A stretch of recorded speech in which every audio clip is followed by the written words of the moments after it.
皆さんこんにちは、いかです。今日は豊島区を散策したいと思います。今後ろにちょっと地図があるので一緒に見ましょう。ここはね、有名なトキワ荘という建物があります。トキワ荘というのは1952年に建てられた木造のアパートで、そこでは日本を代表するたくさんの漫画家たちが生活していました。そのような場所へね、今日は最終的に行きたいと思います。今は駅にいます。今駅にいて、でそこから少し歩いたらもうそのね、トキワ荘があるエリアになります。もともとあったトキワ荘はもうすでに取り壊されてしまったんですけれど、今はここにいろいろなね、ミュージアムとか当時の様子を再現した建物があるので、そういったものも見に行きましょう。実はね、私豊島区に来るの初めてなんです。皆さんは来たことありますか？さっきね、駅のポスターとか見ていたら、ハリー・ポッターのテーマパークというか施設がねあるみたいですね。それですごく有名みたいで、なので、それを目的に来る人も多いのかなと思います。鳩がいっぱいいますね。ちょっとごめんなさいね、お邪魔しますね。すごい数ですね。鳩とあとスズメも1羽いますね。はい、ちょっと進んでいきましょう。なんかこの辺はすごく静かね、閑静な住宅街といった趣ですね。ざっと見た感じ、2階建てまたは3階建ての一軒家が多いですね。今日は10月30日です。そろそろね、紅葉が始まる時期ですね。今あそこの公園の葉っぱも少し赤くなってますよね。ああやっていろんな種類のね、木々がこう黄色や赤に色づきます。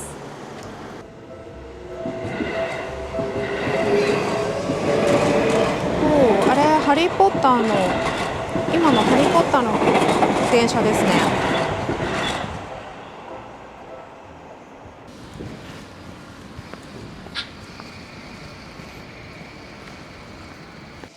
ちょっとさっき私こっち側だと思ったら反対側でした。間違えた。本当に私ね、方向音痴なんですよね。なんかこっちだって思ったら迷わずそのまま進んでしまうという反対方向でした。今ね、この道をまっすぐずっと行けば着くはずです。左手側には公園がありますね。今は時間は2時半です。まだ学校終わってないので遊んでる子供とかいないですけど、夕方になったらきっと子供たちでにぎわうでしょうね。ではまっすぐ行きましょう。なんかこの辺りは一軒家が多いですね。こういう個人で建てて、その家族だけが住んでるようなこういうお家を一軒家と言います。その先にはアパート、マンションもありますね。でもそんなに高くないですね。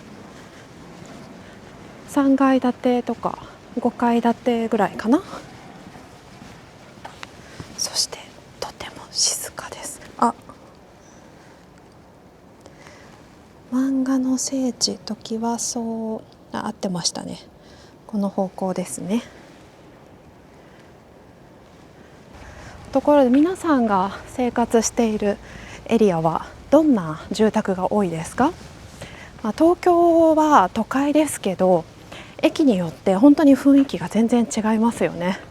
今日私が来ているこの辺りは本当に一軒家が多いですね。ざっと見た感じだと、7割かな、7割一軒家という印象です。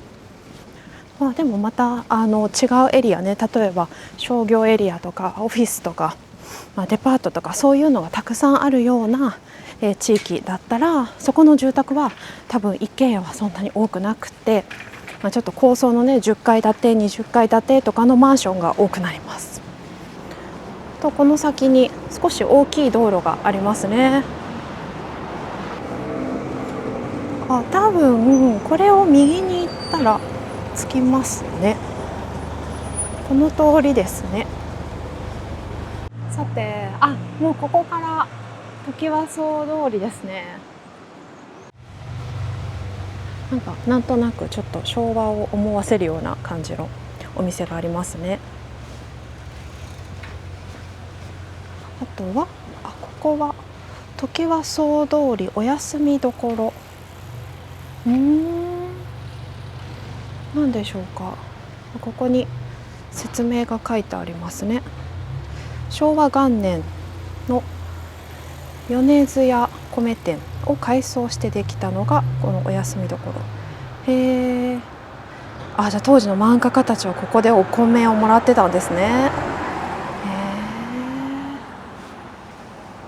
今日はこのねもうちょっと先にある昭和レトロ館というところで撮影をさせてもらう約束をしているので、まずはそこへ行きます。でその後時間があったらさっき通ったねちょっと漫画のとことか案内所とかもね見てみたいと思います。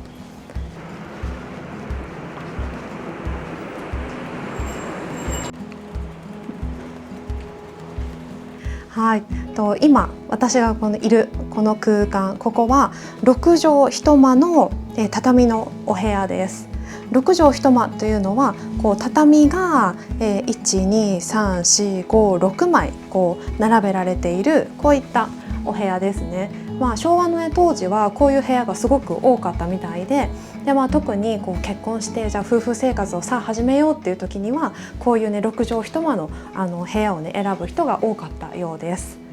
皆さん例えば NHK の朝ドラとかね見てみると結婚した新婚の夫婦が生活する場面とかあると思うんですけど、そういう時にはねこういう空間がねよく出てくるかなと思います。で食事をする時は、こういう座って使う用の、テーブルを使いました。このようなテーブルねちゃぶ台と言います。丸い形が多かったかな、どうなんでしょうね。丸とか四角とか、四角もありますか。基本は丸ですかね。基本は丸だそうで。特徴としては足がとても短いということですね。基本畳に直接あるいは、座布団に座って使う用のテーブルなので足が短くて、で場合によってはこれ折りたたんでねしまうこともできます。なぜならここ6畳しかないので夜は寝る場所が必要ですよね。なので寝るときは、例えばこれを畳んでちょっと端の方に置いといて、で後ろのこの布団これを敷いて寝るという。なのでもうここは食事をする場所でもあるし寝る場所でもあるし、そしてこっちの方には勉強机みたいなねところがあります。もし学生だったらきっとここで勉強しただろうし、社会人とかだったらここでちょっと仕事をしただろうしっていうね、そういった空間で、ここにはちょっと鏡がついているこういった収納ケースがあります。これは多分女性が使ったのかな、お化粧用品とかねここに入れたのかなと思うんですが、非常にねコンパクトな空間に、仕事勉強お化粧っていうね全部ができる空間。そしてテレビ、このテレビもすごくレトロですね。これどこのだろう、三菱って書いてますね。三菱の古い、ブラウン管ですかね、ブラウン管のテレビ。そしてここには本を置いてるコーナーですね。あとはこれはラジオですかね。かなり大きいですよね。今皆さんがお家にラジオとかあったら多分ちっちゃいのがメインかなと思うんですけど、当時はねこんな大きい、スピーカーもね立派なものです。そして上にはこれはレコードですかね。レコードを、かける専用のもの。これも箱になっててね、折りたたんで持ち運びができそうな感じです。そしてここには食器棚ですね。必要なものは全部ここにあります。これはすいません、これは何？水飲み鳥という当時の展示品です。多くの家庭で展示されてました。あ、水飲み、びっくりした。なるほど。いいタイミングで飲みましたね。なるほど。じゃあもう朝ここにコップいっぱいに入れといて。昭和30年40年です。昭和30年40年ぐらい。1960年70年。そしてここは炊事場ですね。こういう洗い場と、あとは料理をするところですね。ここにガスがあって、これは当時の炊飯器ですかね。という感じで、とってもレトロな、かなり再現性が高そうな感じです。ここになんか当時のクレンザーとかがね置いてあったりとかして、本当にこういう感じで暮らしてたんだろうなっていうことがわかる。そしてどうだろう、皆さん音が聞こえますか？チクタクチクタクっていうね、こういう時計も今では本当に見なくなりましたけど、昭和レトロな時計ですね。もしかしたらね、古物商のお店とかに行けば手に入るかもしれませんけど、ありがとうございます。こんにちは、すみません、お邪魔します。11月1日から始まるんですね。レトロ家電というと、主に多分昭和の時期を指すと思うんですけど、その時代に使われていた家電です。どうでしょう、皆さん映画とかドラマとかで見たことあるかな。日本の作品が好きな方だったら見たことあるんじゃないかなと思いますけど、どうでしょう。例えばこういう、これは炊飯器ですか？炊飯器とか、ちょっとなんか今の台湾の大道電釜にちょっと似てるかなっていう気もします。炊飯器とか、あとは花柄のポット、なんかレトロで可愛いですね。そして掃除機もなんかちょっと可愛いですね。なんか長くて可愛い。あとは洗濯機もあんな風に手で回す洗濯機、どうなんだろう、今さすがにもう使ってる人はいないですかね。いないですよね。再現もできる、すごい。昭和40年三菱電機の電気洗濯機。洗った後に、ここに挟んでですね、水気を取って干すと。見えます、見えます。へえ。じゃあもう漏れなくペラペラになって出てくるんですね。この状態で干すという。へえ。当時は画期的な。そうですよね。そうですよね。あとは、ミラーレス、これ欲しい人いるんじゃないですか。カメラ、レトロカメラ流行ってますよね。これはニコンですね。ここのコーナーを変えるんですか？へえ。ネットで。ネットで。ネットでビッグカメラのネットで変える。そうですか。あとは電話ね、こういう電話使い方皆さん分かりますか？若い人は分からないかもしれないけど、ここをこう回して使います。卓上の電話機です。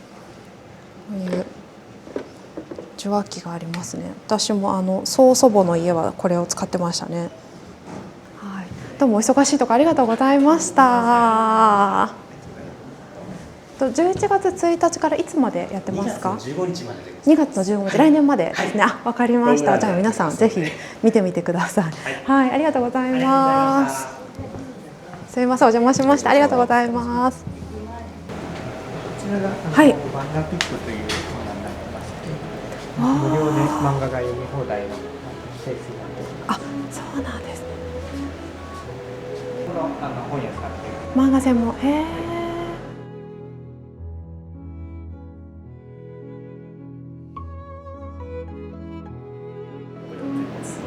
この辺がですね、トキワ荘という場所をちょっと漫画好きにとってはすごくよく知られている場所でして、今のストーリー漫画の最初を築いたですね、手塚治虫先生が最初に勉強されて、その後手塚先生を慕ってですね、ドラえもんの藤子不二雄先生とかですね、サイボーグ009の石森章太郎先生とか、おそ松さんの原作のソマ作った赤塚不二夫先生とか、そういう方々からですね、引っ越してきてですね、そこで切磋琢磨しながら、そしてお互いを助け合いながらですね、青春時代を過ごした作品を作っていった場所がありました。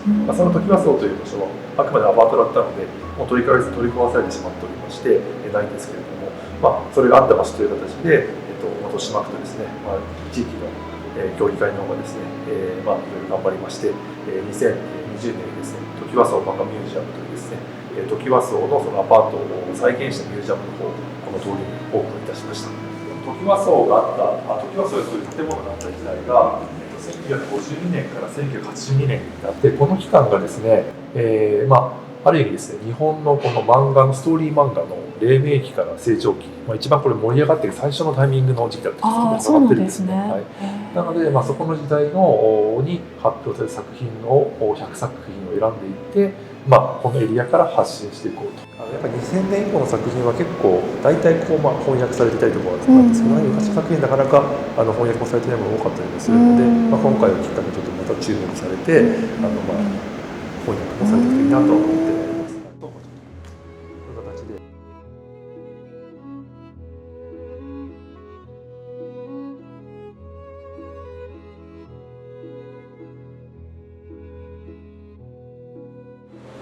ラーメン屋さん、中華料理店のラーメン屋さんの方が、これトキワ荘があった頃からずっとやってる。そうなんですか。漫画の漫画にあるようにですね。当時のいた方々がここでご飯食べてました。お昼抜いてこればよかった。今ちょうどその時のラーメンの復刻もしていたからですね、当時の味が。あの頃の、わー、いいですね。しかも缶バッジもらえる。キャンペーン中。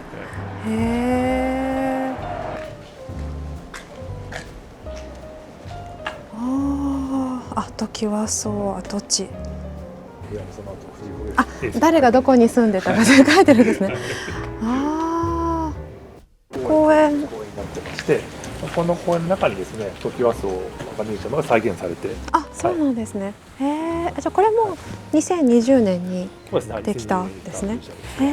公園自体はあったんですけど、トキワ荘に名前を変えて、ミュージアムを作って。そうなんだ。すごい。すいません、これトイレですか？トイレもなんかこの豊島区としていろんな場所にちょっと面白いトイレを作っていくということをちょっとなんかやっていて、面白い。ちょっとこう通ります。